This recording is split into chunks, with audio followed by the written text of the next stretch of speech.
wabarakatuh.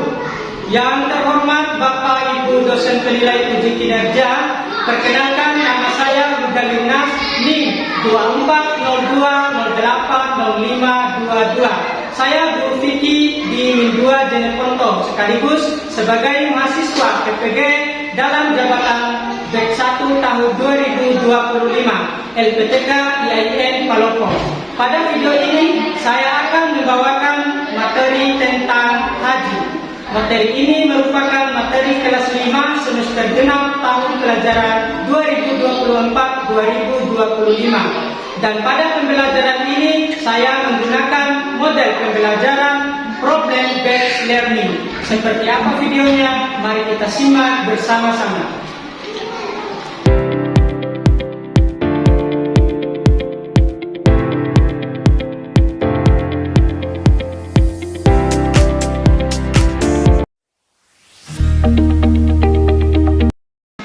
Assalamualaikum warahmatullahi wabarakatuh. Waalaikumsalam warahmatullahi wabarakatuh. Apa kabar kalian hari ini?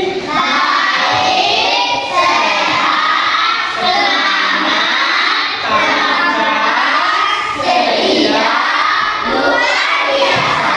Oke, baik anak-anakku sekalian, hari ini kita akan belajar materi fikih tentang rukun dan wajib haji. Sebelum kita belajar, marilah kita berdoa dulu. Semoga apa yang kita dapatkan hari ini bermanfaat untuk diri kita sendiri dan orang lain ke depannya. Baik, saya minta satu orang ketua kelas untuk naik memimpin doa.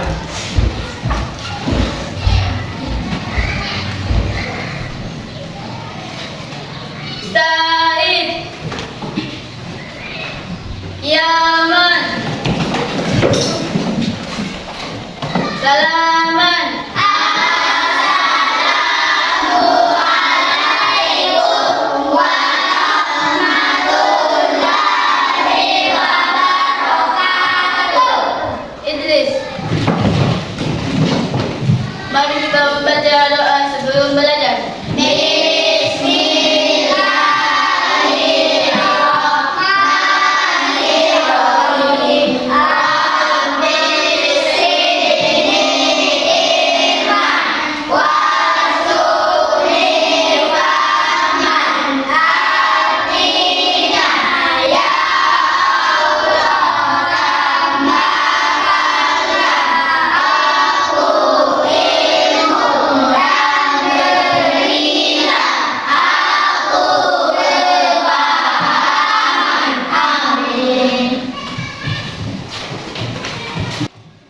Siapa yang berhalangan hadir hari ini? Fatur Rahman Fatona. Siapa lagi? Abdullah. Siapa lagi?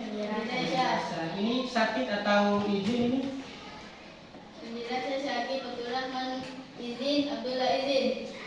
Oke, baik, jadi yang tidak hadir 3 orang dan yang hadir 16 orang. Oke, baik anak-anak sekalian, sebelum kita mulai kegiatan belajar mengajar kita, mari kita dengarkan motivasi ini. Setiap hari adalah kesempatan baru untuk menjadi lebih baik dari kemarin. Jangan takut salah, karena kita bisa belajar dari kesalahan itu. Yuk kita mulai pelajaran hari ini dengan semangat. Sebelum kita masuk kepada materi tentang rukun haji dan wajib haji, kita bacakan dulu tujuan pembelajaran yang akan kita capai, yaitu yang pertama menjelaskan pengertian rukun dan wajib haji. Yang kedua, menyebutkan rukun dan wajib haji dengan benar secara berurut. Yang ketiga, menyelesaikan masalah terkait dengan haji dan dengan membedakan rukun haji dan wajib haji. Yang keempat, menunjukkan sikap tanggung jawab dan kerjasama dalam menyelesaikan masalah keagamaan. Jadi rukun dan wajib haji ini merupakan bagian penting dalam pelaksanaan ibadah haji. Tanpa memahami keduanya, ibadah haji bisa tidak sah atau tidak sempurna. Dalam kehidupan nyata, umat Islam harus membedakan keduanya agar ibadahnya diterima oleh Allah Subhanahu wa Ta'ala. Apa perbedaan rukun haji dan wajib haji? Kemudian apa yang terjadi jika jika seseorang tidak melakukan salah satu dari rukun haji dan bagaimana cara mengganti wajib haji yang tidak dikerjakan. Jadi dari pertanyaan-pertanyaan tersebut dapat kita jawab setelah kita mengikuti materi pembelajaran selanjutnya.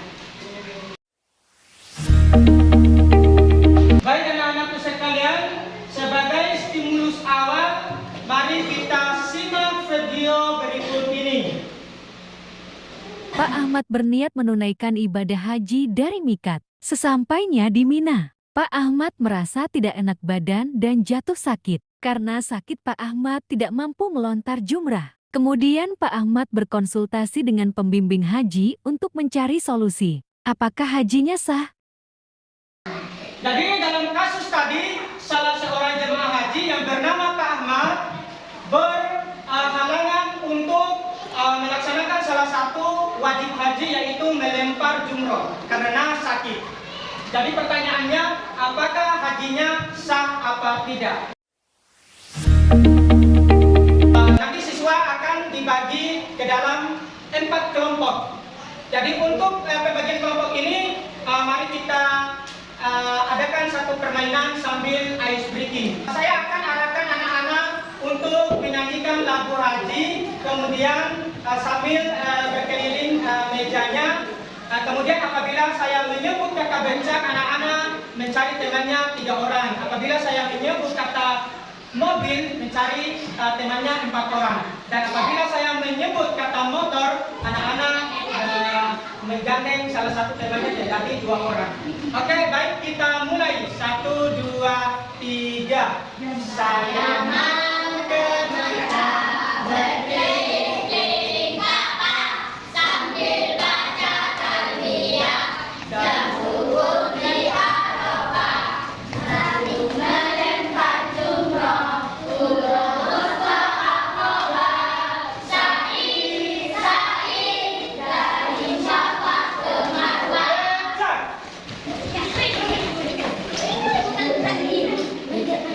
Saya lanjut.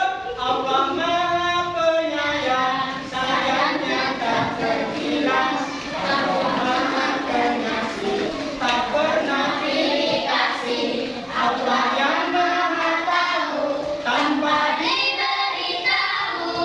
Allah, Allah, la ilaha illallah. Motor, mobil, becak,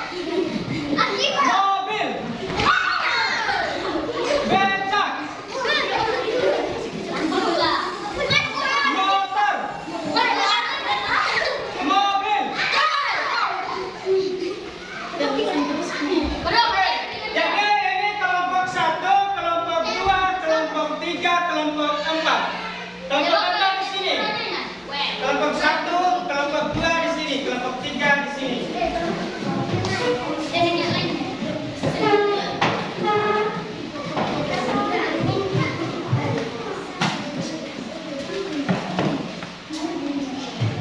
Oke, baik, saya akan membagikan masing-masing kelompok LKPD atau lembar kerja peserta didik.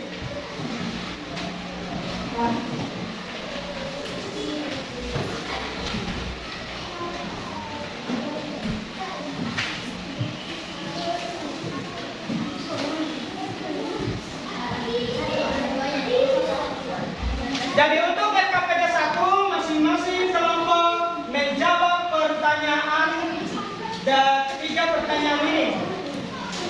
Yang pertama, apa itu rukun haji? Yang kedua, apa itu wajib haji? Yang ketiga, mana yang jika tidak dikerjakan membuat haji tidak sah? Silakan dijawab.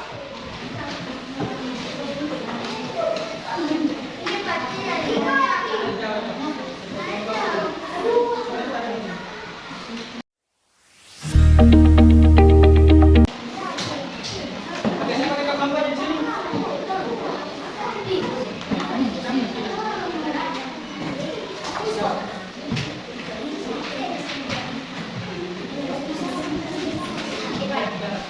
Apa itu? Ya.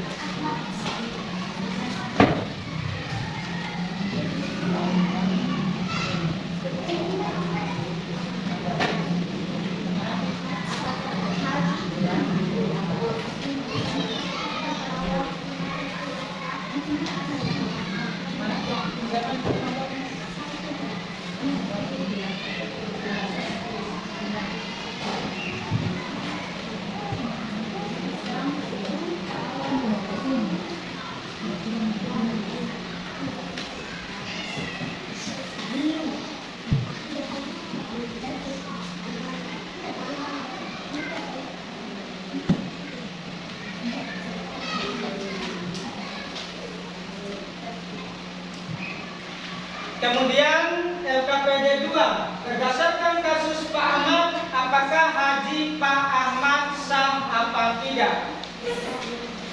Dan apa solusinya?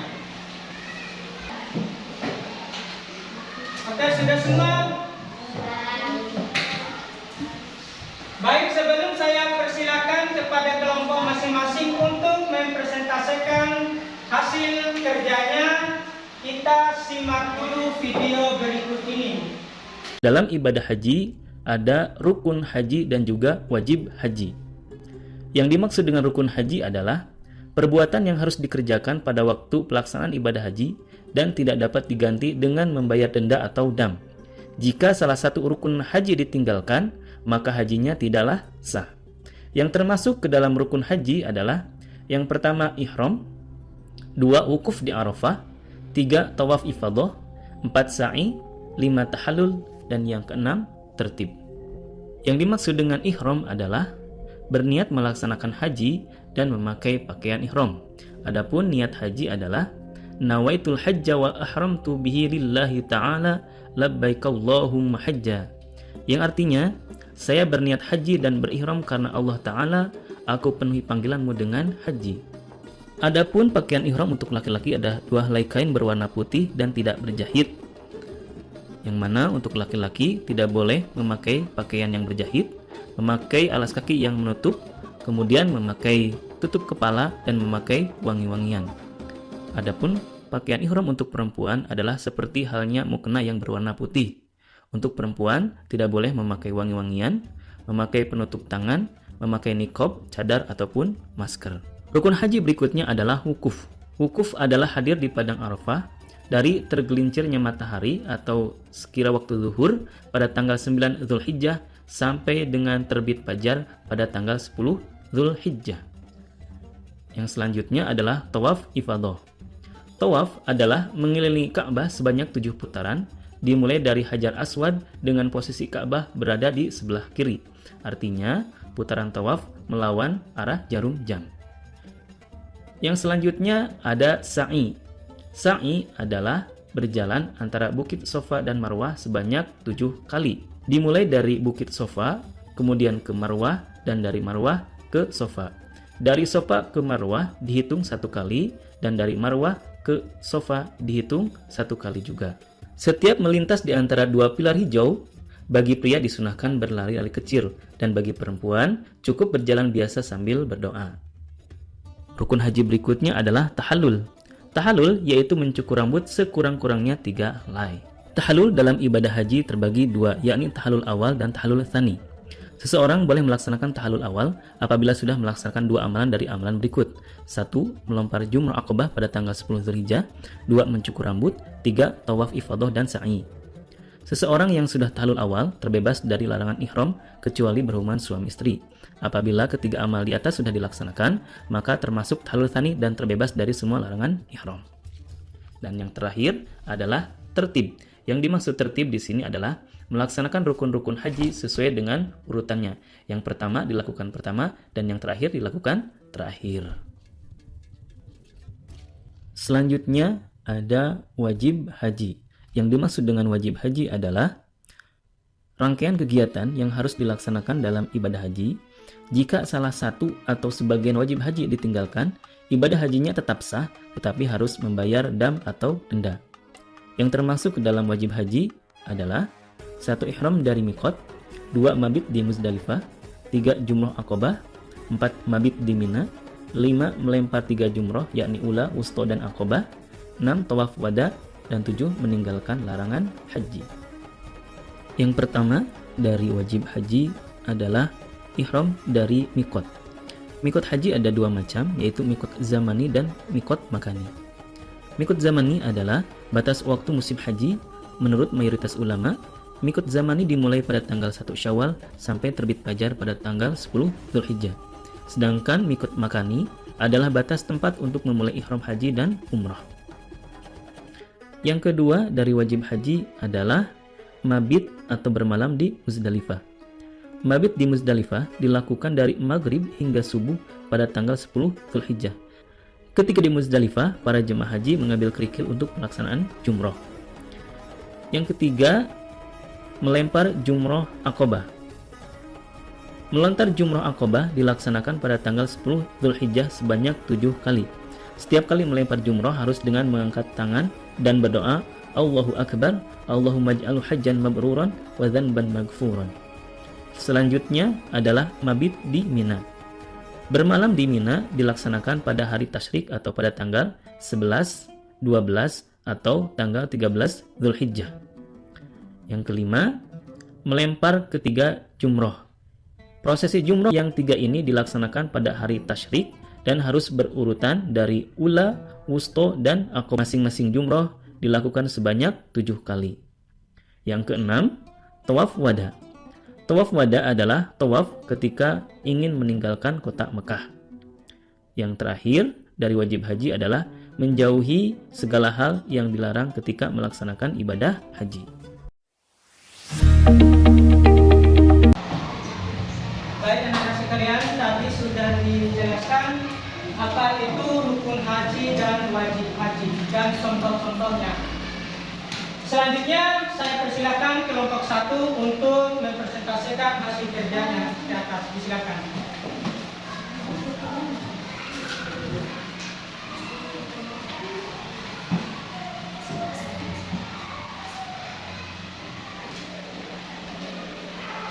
Bacakan dulu pertanyaannya. Berdasarkan kasus Pak Ahmad, apakah haji Pak Ahmad sah? Apa solusinya? Hajinya tetap sah, tetapi harus membayar denda atau dam. Jadi pertanyaannya, kasus Pak Ahmad tadi, apakah hajinya sah apa tidak? Jawaban dari kelompok 1, hajinya tetap sah, tetapi harus membayar denda atau dam. Siapa yang mau bertanya? Dam itu berupa apa? Dam itu memotong 1 ekor kambing. Bagaimana kalau tidak bisa memotong kambing? Berpuasa selama 10 hari. Oke, tepuk tangan untuk kelompok 1. Sekarang kelompok 3 naik.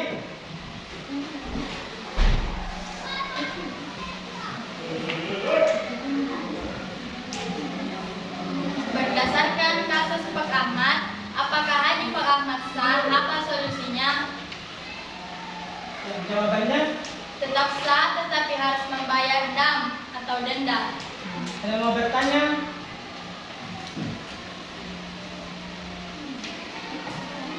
Iya, silakan. Bagaimana kalau tidak bisa memotong kambing? Bisa dilakukan dengan puasa 10 hari, 3 hari di tanah suci dan 7 hari di tanah air atau kampung halaman. Oke, tepuk tangan untuk kelompok 3.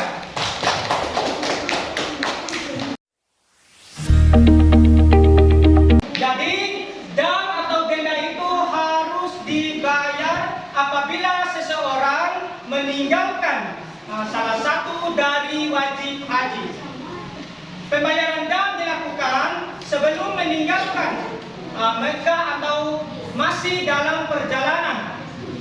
Apabila belum bayar saat itu, maka wajib segera ditunaikan setelahnya, misalnya melalui wakaf atau transfer ke lembaga yang menyelenggarakan haji yang dipercayakan di tanah suci, dan hajinya tetap sah. Bentuk dam dan wajib haji itu bentuknya bisa apabila dikenakan karena meninggalkan wajib haji, yaitu menyembelih seekor kambing yang memenuhi syarat hewan seperti hewan kurban.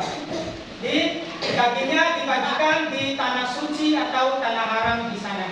Jika tidak mampu menyembelih kambing, maka ada alternatifnya, yaitu berpuasa selama 10 hari, 3 hari di tanah suci dan 7 hari di tanah air atau di kampung halaman. Oke, baik.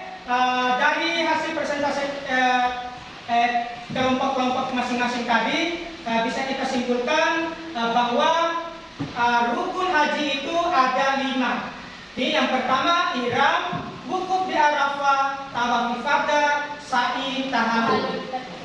Jadi selanjutnya wajib haji itu ihram dari miqat, mabit di Musdalifah, melontar jumrah, mabit di Mina, tawaf wada dan lain-lain. Jadi rukun haji itu tidak boleh ditinggalkan dan tidak boleh diganti dengan dam. Berbeda dengan wajib haji, dia apabila ditinggalkan salah satu wajib haji, jadi bisa dibayar dengan denda atau biasa kita sebut dengan dam. Baik anak-anak sekalian, mari kita tutup pelajaran kita pada pagi hari ini. Terima kasih atas kerjasamanya. Semoga apa yang kita dapatkan hari ini bisa menjadi ilmu pengetahuan untuk kita semua dan bermanfaat di masyarakat di kemudian hari. Wabillahi taufiq wal hidayah. Wassalamualaikum warahmatullahi wabarakatuh.